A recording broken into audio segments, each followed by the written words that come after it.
Wiesz, kim jest ten człowiek? Agencja? Tak. Jak się upomną o pieniądze, to zostają zwolnieni. To idziemy pogadać tam. Nie. To tak nie działa. To jest moja kamera. Nie mogą wezwać pogotowia, ponieważ nie mają ubezpieczenia. que no le brinda beneficio Nie rozumiem, jak to jest możliwe w Polsce. aquí en Colombia. Traktujesz innych migrantów jak swoją własną. Są osoby, które kiedy chciały odejść z pracy, którym grożono śmiercią. Firma podchodzi nie do człowieka jako istoty ludzkiej, tylko do numerka kolejnej osoby, która wykona założenia firmy.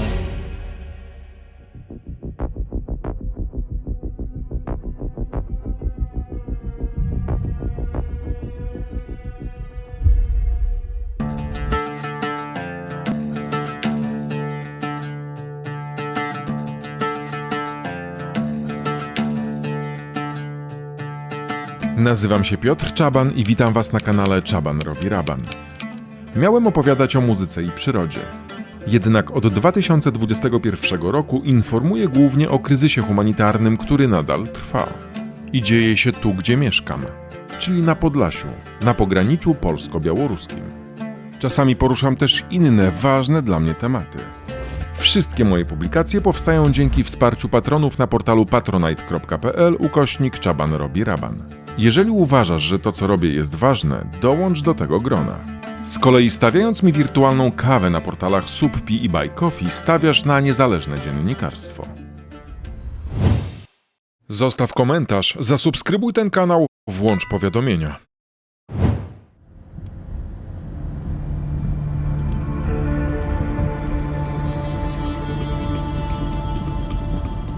Kolumbijczycy, którzy przyjechali do Polski w poszukiwaniu pracy, są wykorzystywani i wyrzucani nocą, zimą przy minusowej temperaturze na bruk. I w tym momencie zaczyna się ta historia. Willa na jednym z osiedli w Białymstoku. To tu właściciele agencji pracy tymczasowej zakwaterowali Kolumbijczyków. Mogli mieszkać tu tylko ci, którzy pracowali w pobliskiej fabryce produkującej karmę dla zwierząt.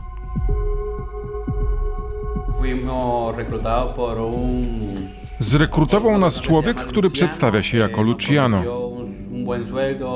Obiecał nam pracę z dobrą, stabilną pensją, miłą atmosferę. Ale to wszystko było kłamstwem. Zalegał z naszymi wypłatami. Za każdym razem, gdy o nie prosiliśmy, zawsze groził, że wyrzuci nas z firmy. Nigdy nie pomógł nam z papierami ani z legalizacją pobytu.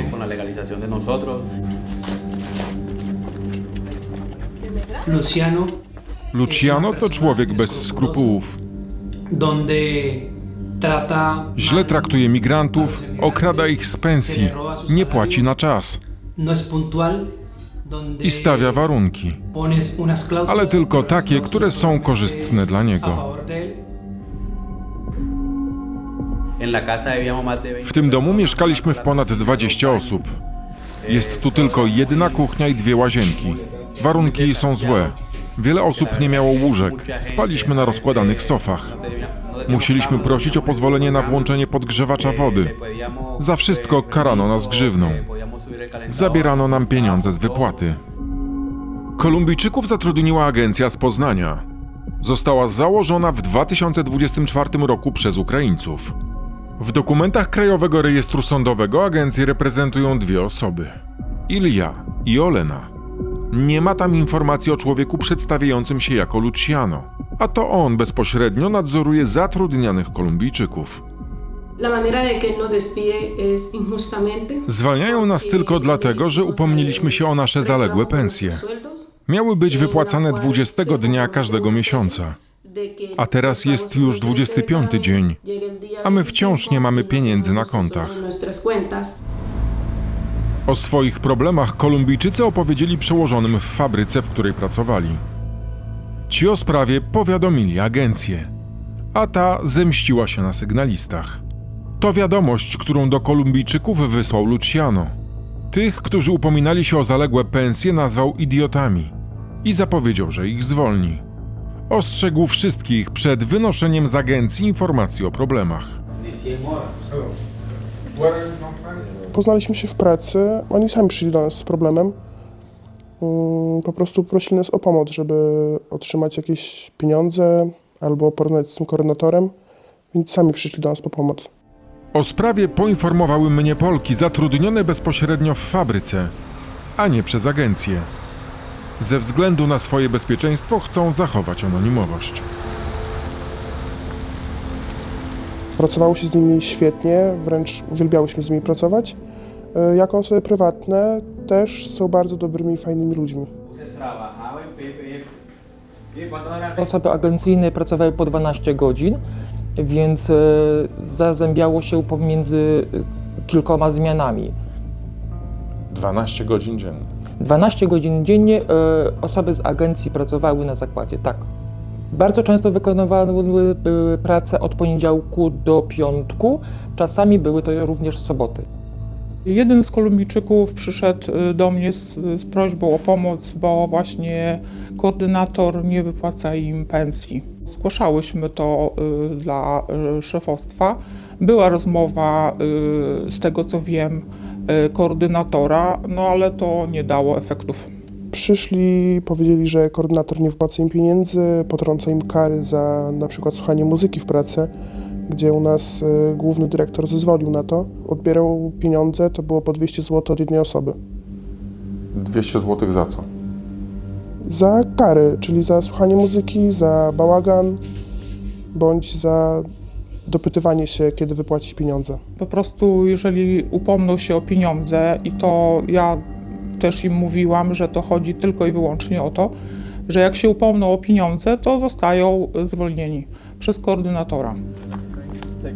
Była taka sytuacja, że chłopcy powiedzieli, że nie płaci koordynator im pieniędzy i każda z nas, ile mogła, ile miała w portfelu, 10 zł, 5 zł, cokolwiek, żeby mieli na przysłowiowy chleb i bułkę. Na to im też brakowało. Jesteśmy zwykłymi ludźmi, którzy pracują i potrzebują swoich pieniędzy.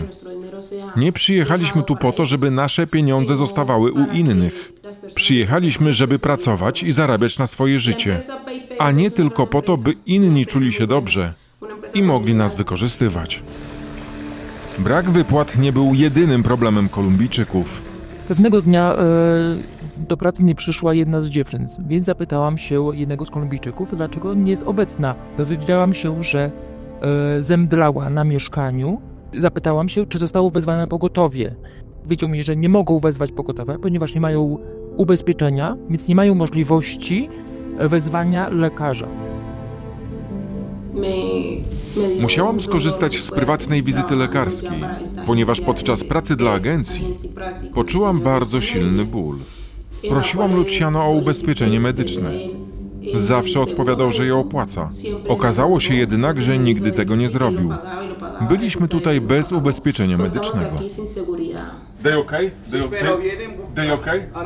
29 stycznia Polki, które pracowały razem z Kolumbijczykami, poprosiły mnie o pomoc.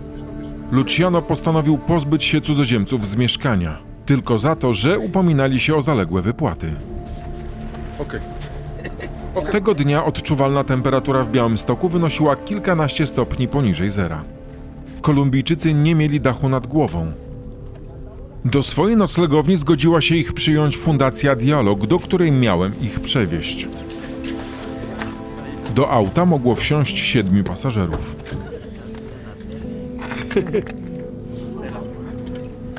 Z Fabio i Marcelą, parą z Kolumbii, umówiłem się, że po nich wrócę.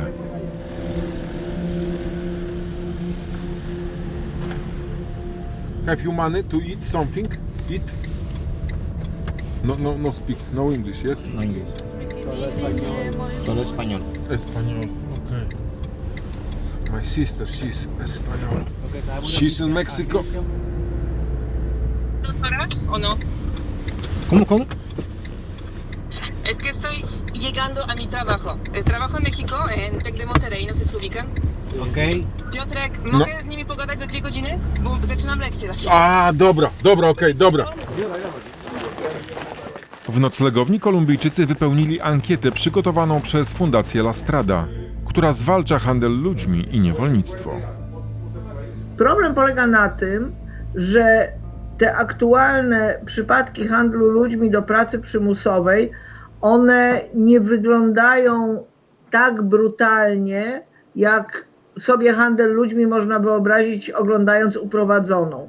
I w związku z tym to utrudnia troszeczkę postępowania, a jest to bardzo ważne, ponieważ handel ludźmi jest zbrodnią i ofiarom tej zbrodni przysługują specjalne prawa na mocy umów międzynarodowych. Natomiast jeżeli ktoś jest ofiarą oszustwa, wyzysku, łamania praw pracowniczych, nawet pobicia, to mu te prawa nie przysługują. Mimo że różnica między tymi dwoma przypadkami może być bardzo mała. Dlatego zbadanie tego jest takie istotne.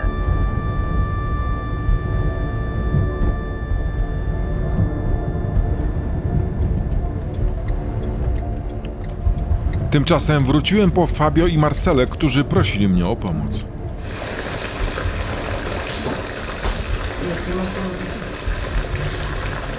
A pan wie, że to jest teren prywatny? Ale ja nie wiem, kim pan jest. Ja nie wiem, co wy tutaj robicie. A pan jest kim? Dobra, ja widzę, że pan jest operatorem. Tak. Nieoczekiwanie w domu pojawił się kolejny mężczyzna. Miał wiele pytań, ale sam nie chciał nawet się przedstawić. A pan kim jest? To idziemy pogadać tam, bo na pewno nie możecie być tu, prawda? Z jakiego powodu tu znajdujecie się? A z jakiego powodu? Nie, to Wy się nie tutaj działa. wiecie. Dobra, możemy to ułatwić. Nie, To tak nie to, działa. sorry, to jest To moja tak nie kamera, działa. Dobra. ja ciebie nie znam. No ja zadzwonię do policji i policja Okej, powie, proszę co bardzo. może Tak. to nagrywać. Tak będzie łatwiej. Proszę bardzo, tak? dzwoń na policję. Tak będzie łatwiej. Co pan tu robi? Co pan tu robi? Przyszedłem tutaj, Tak. żeby porozmawiać z człowiekiem z agencji. Z jakiej agencji? Z takiej chyba, którą ty reprezentujesz. Ja? Tak. Dobra, a pan reprezentuje co? Ja jestem dziennikarzem. Tak? Tak. Aha. I to wy cały czas macie kamerę, tak? Pan przyjechał nagrać... Wiesz, kim jest ten człowiek? Korzystając z translatora, zapytałem Kolumbijczyków o tożsamość tego mężczyzny. Tak? Agencja? Tak, agencia. No what? Jak się nazywa? Él es el nuevo coordinador de la agencia. Co pan tu robi? Dlaczego oszukujecie tych ludzi? Dlaczego Oszukujemy co? Dlaczego im pieniędzy nie Dobra. wypłacacie? Pan ze mną nie rozmawiał, prawda? On rozmawiał tylko z tymi ludźmi przez tłumacza, tak? dlaczego Tak? wyrzuciłeś- Pan nic nie wie. Ty wyrzuciłeś ludzi tych na ulicę? Dobra, to idziemy, niech pan pokaże idziemy? mi, gdzie tam na ludzi na ulicy, tak? Wyrzucałeś... Niech pan pokaże. No nie, no jakby ja wyrzuciłem ludzi na ulicę, To dlaczego 7 osób musiało Jak stąd to? wyjść? bo oni skończyli tu pracę. I co, i dzisiaj kazałeś im wynosić się stąd na podwórko, tak? Na podwórko nie. A gdzie? Po prostu oni tu mieszkają, tak? Poczekaj, gdzie im się kazałeś wynosić stąd? Aha, zasłaniasz tak? zasłaniam? swoje twarzy, tak? Co za slang? Zasłaniasz swoją twarz. Nic nie zrobiłeś? Nic nie zrobiłem. Nie kazałeś się dzisiaj wynosić 7 ludziom? Było tak, że te ludzie, którzy tu mieszkają, my skończyliśmy z nim współpracę, z tymi Dlaczego? ludźmi. Dlaczego? Jak Tak. dlaczego? No Skończyli- dlaczego z nimi skończyliście współpracę? Bo mieliśmy z nimi problem. Z tymi Jaki problem? pracownikami. W pracy. Jaki problem? To ja już nie z panem pogadam. Albo Jaki problem? Że pytali się o swoje pieniądze? Że za grudzień im nie zapłaciliście?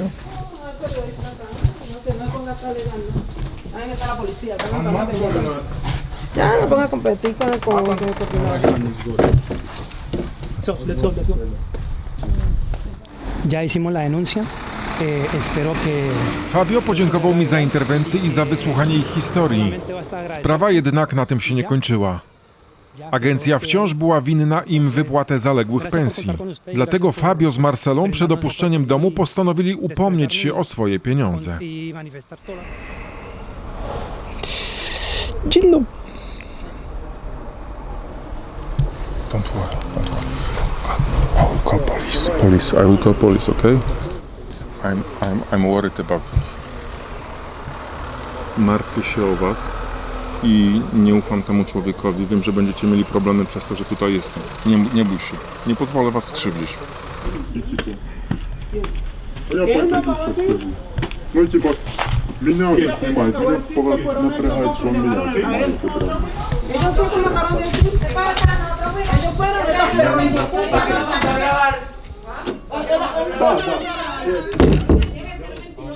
Proszę bardzo, niech pan wejdzie, to zapraszam. A dlaczego ci ludzie nie mają kopii swoich umów? Kopie swoich umów oni nie mają. Zgubili, nie wiem, nie mam pojęcia. A macie ich umowy? Oczywiście, że my mamy umowę. Możecie pokazać ich umowę? Ja w tej chwili nie mam przy sobie. A jak panu dzisiaj pokazać. wyrzuciliście... Nie wyrzuciliście. Wyrzuciliście. Jak stąd wywoziłem, bo ich kazaliście wyjść. Dobra, niech pan mi pokaże, że pan tu wywieźć tych osób z tego budynku. Zobaczysz, zobaczysz. Okej, no W to swoim jest czasie bardzo- zobaczysz. Czy zapłaciłeś małżeństwu brakujące pieniądze? Te osoby czekali się na swoją wypłatę, nie? Czy dostaną wypłatę? No tak. Kiedy? Wiem, że z tych dwóch osób na pewno, na 100%. Jedna osoba, ten mężczyzna, dostał. No. Kiedy A pani dostał? wczoraj, przedwczoraj, Przed chwilą dzisiaj. rozmawiałem, czekałem na wypłatę teraz. Tu mieszkam około 10. está grabando. Dwie osoby Entonces usted no tiene por qué poner no tiene por qué poner estar de bucones, está llamando, marica. Zapłacił pieniądze. Mieliśmy z nim współpracę i oni sobie pojechali. No i oni dostali wypłatę. Czy zapłacił wam pieniądze? No.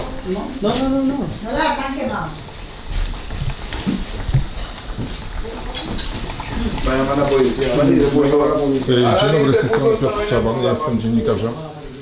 Znajduję się w hostelu przy ulicy w Białymstoku. Tutaj przebywa... Tak jest, tutaj przebywają Kolumbijczycy. Jest też człowiek, który podaje się za przedstawiciela agencji pracy. Jest podejrzenie handlu ludźmi. Dzisiaj wywiozłem stąd 7 osób, bo zostali wyrzuceni na mróz. Do ośrodka zostałem poproszony o pomoc. Człowiek nie wypłaca im pieniędzy, wyrzuca na podwórko. Stoi obok mnie. Bardzo proszę, teraz jest na telefonie, tłumaczy swoim, co ja robię. Bardzo proszę, żebyście Państwo wysłali patrol. I nie, pomoc medyczna nie, ale to jest sytuacja z podejrzeniem handlu ludźmi. Proszę szybko działać, ok? Czekam tutaj. Ok, dzięki.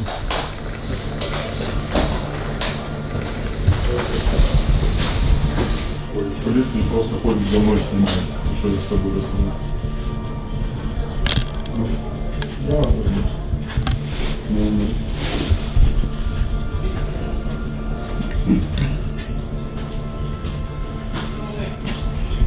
Ну, сейчас я передал, будем ждать, пока приедет. Да, это надо подождать. Сколько там? Окей, да. Ну, чтобы типа факт того, что он приперся, типа был записан и со стороны типа. Да. Окей. Хорошо. Да, потом приедут, я тебе наберу.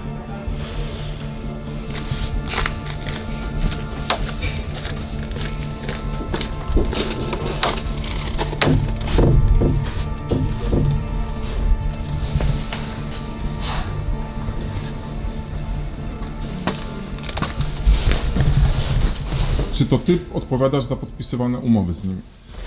No, jestem rekruterem, Jesteś rekruterem. koordynatorem. W jaki sposób wygląda podpisanie umowy, kontraktu z Kolumbijczykami? Tego nie powiem na pewno, nie chcę wymyślać, bo jestem koordynatorem, nie? Czyli mamy osobne ludzi, którzy zajmują się papierami, takie bardziej jak biuro, nie? Jak wygląda Ja po prostu podpisanie umowy? Ja po prostu, jak przyjeżdżałem tu pracowniki, nie? Czekamy na załatwienie papierów dla pracowników. Jak dostają te potwierdzenia, to wszystko, wysyłają do mnie, to ja podpisuję to już z każdym pracownikiem. I tyle. Ile osób w tym hostelu mieszka? W tej chwili ciężko mi powiedzieć, bo dzisiaj musiało wyjechać, przepraszam, z 9 osób. No i jeszcze mieszka z 10. 17 myślę. Да. Не. Хорошо, еще мне выгонять его или просто прочитать это, озвучить? Ну, да он тут один, да. Сам. Да, он за всех сам, в одно лицо.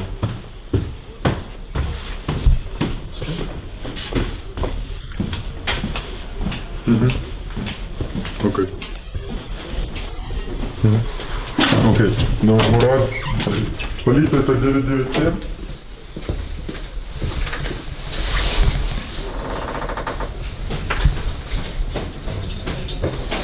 Halo, tak, dobry wieczór. To jest tak, że no, na firmowe mieszkanie przyjechała osoba z kamerą i to wszystko nagrywa. Friend, sorry. Friend. Nie wyrażam zgody na nagranie. Do you want to Nie. here? Nie. Sorry. Sorry. Ja nie jestem u ciebie. Nie przyszedłem do ciebie, okej? Frio, okej? Frio. Język close. Frio.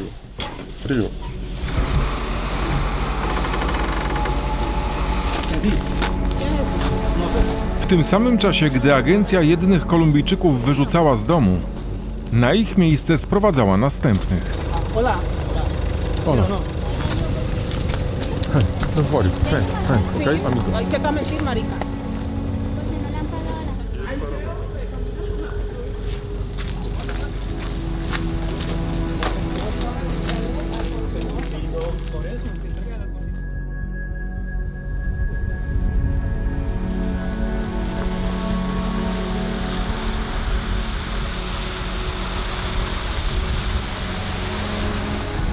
Ten pan może nagrywać to. Pan też do domu został zaproszony przez mieszkańców tego domu. Został wpuszczony na ich prośbę i sam tu przyjechał, tak? Czyli nie zostało naruszone nic, bo pan wszedł z uwagi na zaproszenie od osób przebywających tutaj, mieszkających. Więc Więc miał miał w tej prawo chwili, wejść. co on nagrywa. To może. A w tej chwili, no to jest prowadzona interwencja, tak? Pan też podjął interwencję jako dziennikarz z uwagi na zostałą tutaj sytuację. pan- Może. Piotr Ciabon. Nie było podpisane te umowy wynajmu, nie wiem, lokalu mieszkania, coś jeszcze z pracownikiem, że on tam mieszka i on mógł wpuścić pana. Pracownik nie może wpuszczać nikogo? Czy pracownicy mogą tutaj, ci, którzy mieszkają, zaprosić gościa, czy nie? Jest jakiś regulamin tego obiektu, który zabrania pracownikom? Podpisywali jakąś umowę na Nie, chodzi o to, że które nie pozwala na jakiej, wprowadzać osób. na jakiej prawnej Bo jeżeli- podstawie pan wszedł z kamerą tam, Został żeby to zaproszony przez nagrywać. osobę. Jak to mieszkanie jest firmowe, tak? I te osoby nie jest to najemca tego domu. Czyli nie mogą zapraszać gości? Na jakiej prawnej podstawie Czyli oni mogli... nie mogli, tak? No nie mogli, no tak. Nie Ale mogli pan zaprosić wszedł. gości. No bo oni tam nie jest oni najemcą tego, no. Bo to jest firma. Jeżeli jest zgoda na zamieszkiwanie tych osób tutaj i oni podpisali umowę, że tu mieszkają i płacą za to mieszkanie, to mogą wpuścić kogo chcą. Oczywiście. Czy państwo... Ale nie ma żadnych umów. Jak oni tam mieszkają? Bez żadnej umowy? To teraz pan, To teraz pan mówi w ogóle jakby na dzikiej No dobra. karcie jakoś to są No niech oni pokażą, wsadzani, nie niech oni są w ogóle pokażą. ewidencjonowani. Pan przekaże koledze, że właśnie w tym momencie przyznaliście się do łamania Firma prawa. nadaje mieszkania dla tych osób. No dobrze, czyli jak nadaje mieszkanie, czyli musi mieć spisaną umowę, że tutaj są lokatorzy. No nie tam po prostu mieszkańcy w tym.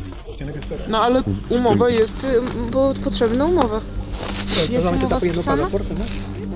W trakcie interwencji policji wyszło na jaw, że Kolumbijczycy byli traktowani przez agencję jak przedmioty, których w każdym momencie można było się pozbyć. Brak umów to brak zobowiązań. El sueldo de enero. Jak powiedział mi Fabio, koordynator właśnie ich zwolnił, ale wciąż zalegał z wypłaceniem pełnej pensji. Przedstawiciel agencji podsłuchiwał tę rozmowę. Trzymałeś ich w Mieszkanie klatce. pokoju. Nie, nie trzymałem. Zabraniałeś im spotykania się z ludźmi w tym domu. Nie. Nie zabraniałem. Wiesz, że w Polsce tak to nie działa? Traktujesz innych migrantów jak swoją własność. Nie. Czyli tu państwo jeszcze są w tym domu, czy już też zakończyliście z nimi współpracę? No my zakończyliśmy z nimi współpracę, oni teraz przyjechała inna para, która wjeżdża w ten. Moment, please. ¿Ya se te olvida ahí?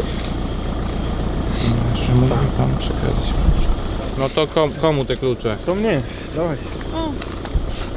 Policjant poinformował, że z interwencji przygotuje służbową notatkę. Szukać pieniądze w sądzie pracy. Kolumbijczykom poradził, by sprawę niewypłaconych przez agencję pensji zgłosili do sądu pracy. Fabio i Marcela pojechali za mną do noclegowni Fundacji Dialog. Está llamando Okazało się, że w trakcie drogi cały czas próbował dodzwonić się do nich przedstawiciel agencji, przedstawiający się jako Luciano. Ja nie chcę z nimi pracować. Dlaczego pan ich teraz nęka, skoro nie pracują dla was? Gdzie oni pracują? No po co do nich dzwonicie teraz? No ja chciałbym spytać ich, dlaczego oni wzywają się pana, żeby pan przeprowadził. Myślę o tym, że ja jest bardzo taki jest osoba jakby, żeby, ja nie wiem, jak to się po polsku, agresywny taki jest. Ja nie jest agresywny. Ja ich nie gonię z mieszkania. Pan do nich teraz dzwonił tylko dlatego, żeby zapytać, dlaczego mnie zaprosili? No tak, oczywiście. A co to jest za pana interes? Nie interes. Co to jest za wasz interes? Każdy kolejny telefon od pana do tych ludzi będzie uznany za akt nękania i zgłoszony policji. Oni nie życzą, żeby pan do nich dzwonił. Koniec. Tak ja nie może tak... Tak. Mimo próśb, by tego nie robił, już po kilku sekundach Luciano zadzwonił ponownie. Czego ty jeszcze chcesz od tych ludzi? Tę noc para z Kolumbii spędziła w noclegowni Fundacji Dialog.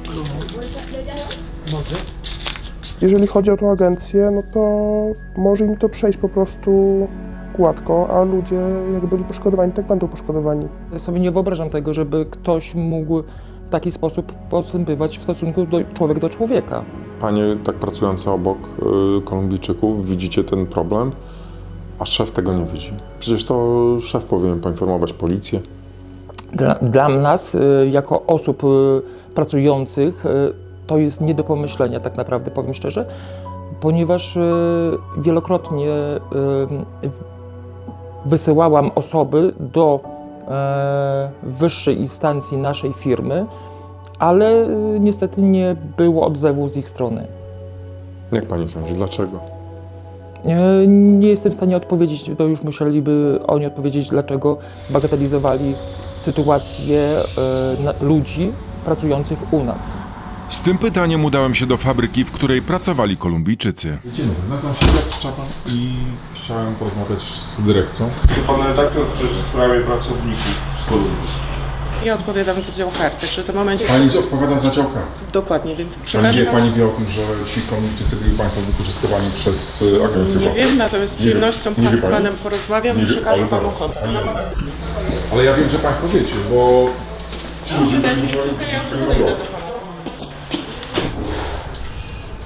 Jestem podczas rozmowy rekrutacyjnej, nie Ale jestem pani w stanie dostawała informację też o zostawić tym, że kandydata. Kolumbijczycy byli wykorzystywani, że wylądowali na ulicy.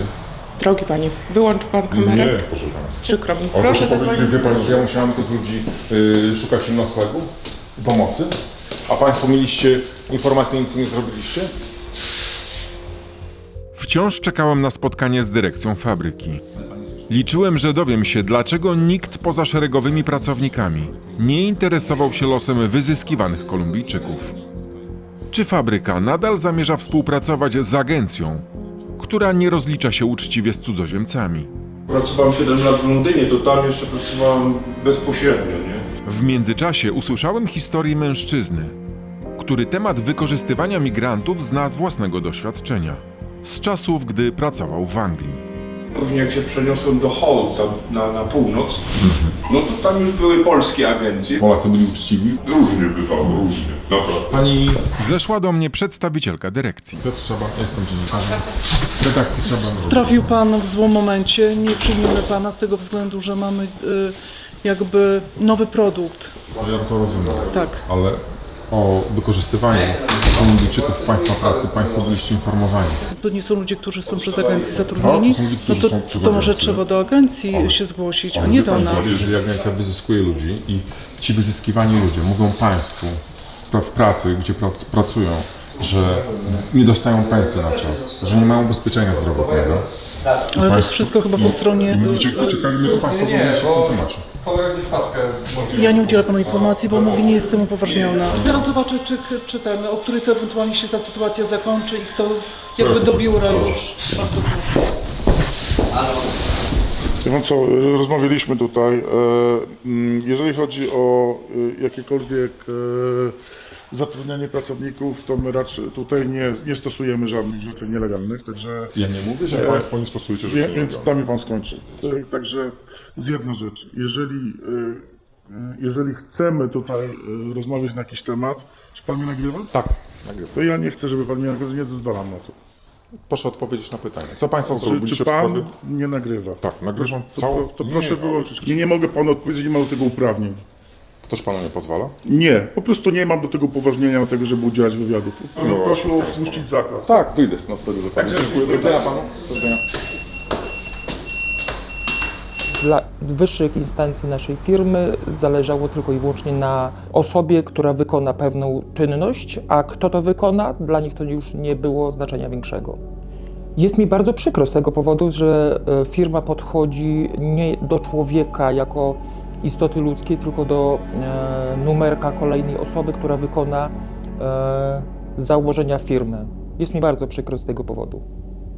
Powiem szczerze, jeżeli w ten sposób firma podchodzi, jest większe prawdopodobieństwo, że wiele osób zrezygnuje z takiej pracy, ponieważ nie jesteśmy sztuką, tylko jesteśmy ludźmi, którzy też chcemy funkcjonować w tym świecie i korzystać z możliwości, tak? A nie jesteśmy cyferką na liście tylko i wyłącznie. Z dyrekcją fabryki, w której pracowali Kolumbijczycy, próbowałem ponownie umówić się na rozmowę i w mailu przekazałem im jeszcze raz moje pytania. Nikt nie zgodził się na spotkanie ze mną. Dostałem za to zapewnienie, że sprawę, o którą pytam, fabryka traktuje z najwyższą powagą i jest dla niej priorytetem, a poszanowanie praw człowieka, legalność zatrudnienia oraz standardy etyczne mają dla dyrekcji fundamentalne znaczenie. Miesiąc później dostałem wiadomość od kolejnego Kolumbijczyka, który nadal pracował dla agencji i mieszkał w tej samej willi, z której wyrzucono jego rodaków. On też nie dostał pensji i był szantażowany przez tych, którzy za to odpowiadali. Są kraje, w których pojawia się taka sprawiedliwość zastępcza.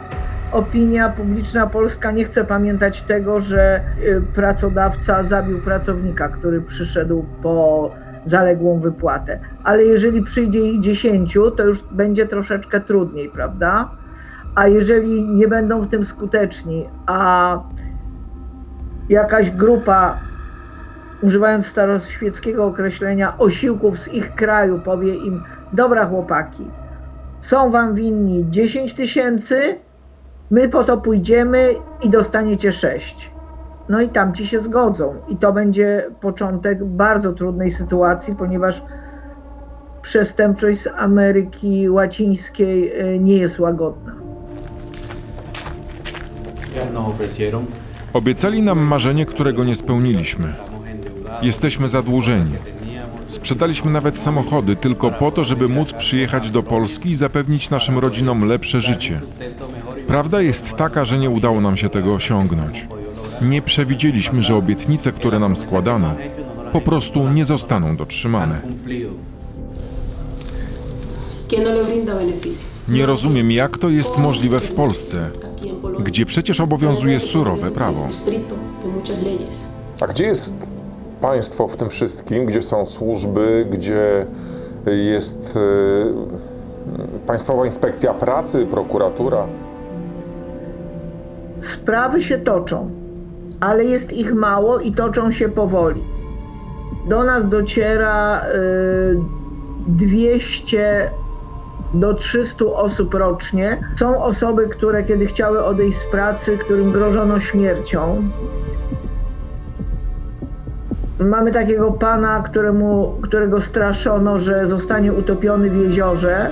Nasze państwo próbuje sobie z tym radzić i odsyłać ich do domu. Ale odsyła ich do domu w jeszcze gorszej sytuacji niż przyjechali, bo z długami. O sprawie wyzyskiwanych Kolumbijczyków, o których był ten reportaż, wraz z Fundacją Dialog powiadomiliśmy polskie służby.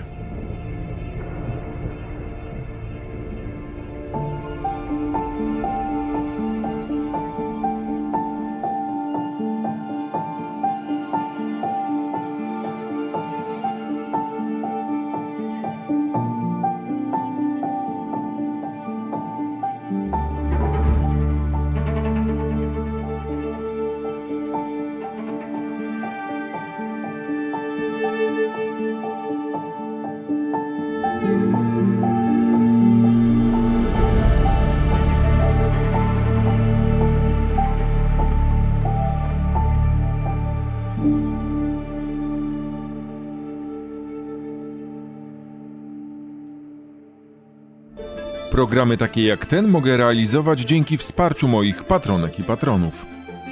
Dołącz do tego grona na patronite.pl/Czaban robi raban.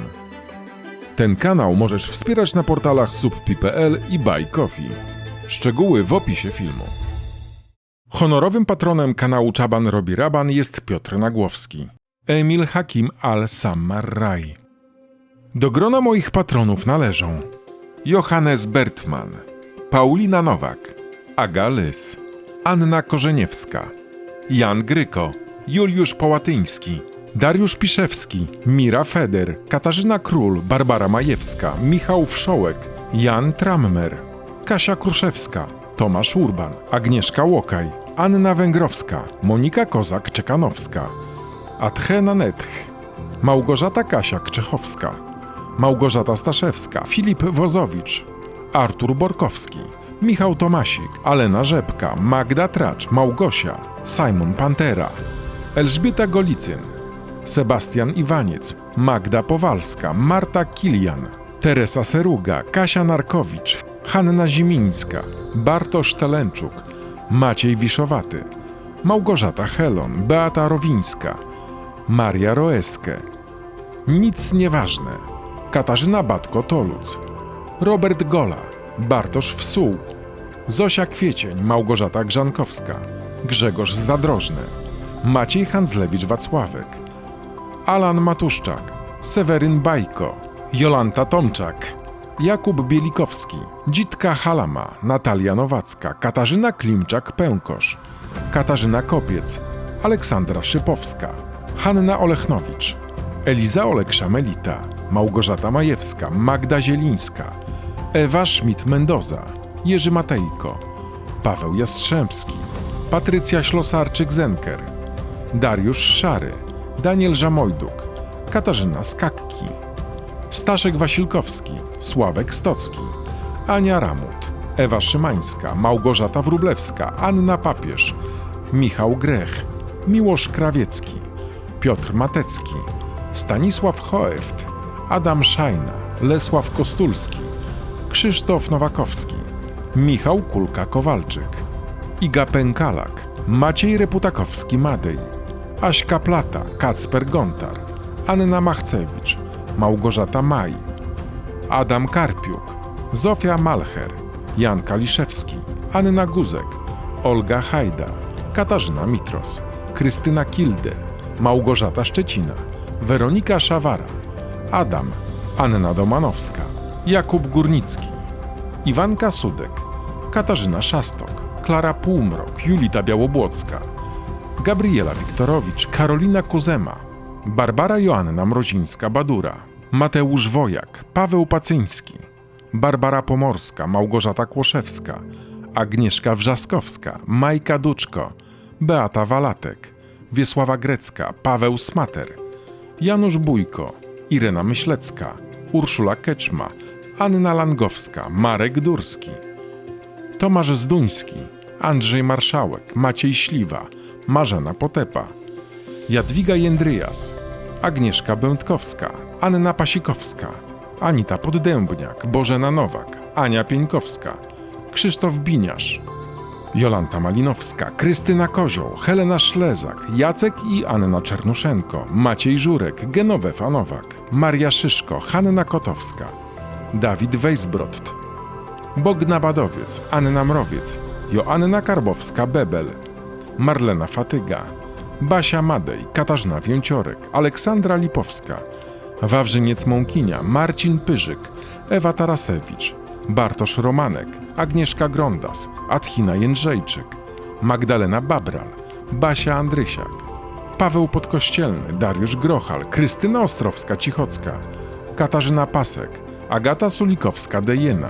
Dorota Gabała, Agnieszka Laska, Monika Uziębło, Małgorzata Majewska, Anna Mazan, Ludmiła Śliwieńska, Wiola Hitro, Maciej Jasiuczenia, Marita Adamska, Anna Oryńska, Tomasz Czech, Wojtek Buczyński, Joanna Przewłocka, Marek i Magda z Torunia, Agnieszka R. Jobda, Wojtek Trzciński, Michał Słowik, Justyna Rochon, Iza Brodnicka, Magda Górak, Katarzyna Sztop-Rutkowska, Agata Bonenberg, Gosia Drozd, Katarzyna Szatyłowicz, Magdalena Klemensowicz i Ewa Wdowiak. W ostatnim czasie na portalach subpi.pl i Buy Coffee wsparli mnie Tomasz Maćkiewicz, Sebastian Cieśla, Kasia Czarnowska, Marita Adamska, Anita Głowińska, Barbara Ćwięczek, Magdalena Bakalczuk, Marta Pietraszun, Elżbieta Witkowska, Bogdan Sawłowiec, Senaid Cieplińska, Marta Lachert, Renata Bocian, Karo Kozyra i Małgorzata Ziemborak. Jesteście częścią redakcji Czaban robi Raban. Do usłyszenia i do zobaczenia. Aktualne wiadomości z pogranicza polsko-białoruskiego, reportaże i rozmowy znajdziesz na stronie czabanrobiraban.pl. Powstała dzięki wsparciu programu grantowego Media Lokalne na rzecz Demokracji Journalism Fund Europe. Napisy do materiałów wideo na kanale Czaban robi Raban tworzy Fundacja Technologii dla Ludzi. Dziękuję za wsparcie Joannie Klimowicz, Małgorzacie Rycharskiej, Fundacji Wolno Nam i Stowarzyszeniu Ku Dobrej Nadziei. Zostaw komentarz, zasubskrybuj ten kanał, włącz powiadomienia.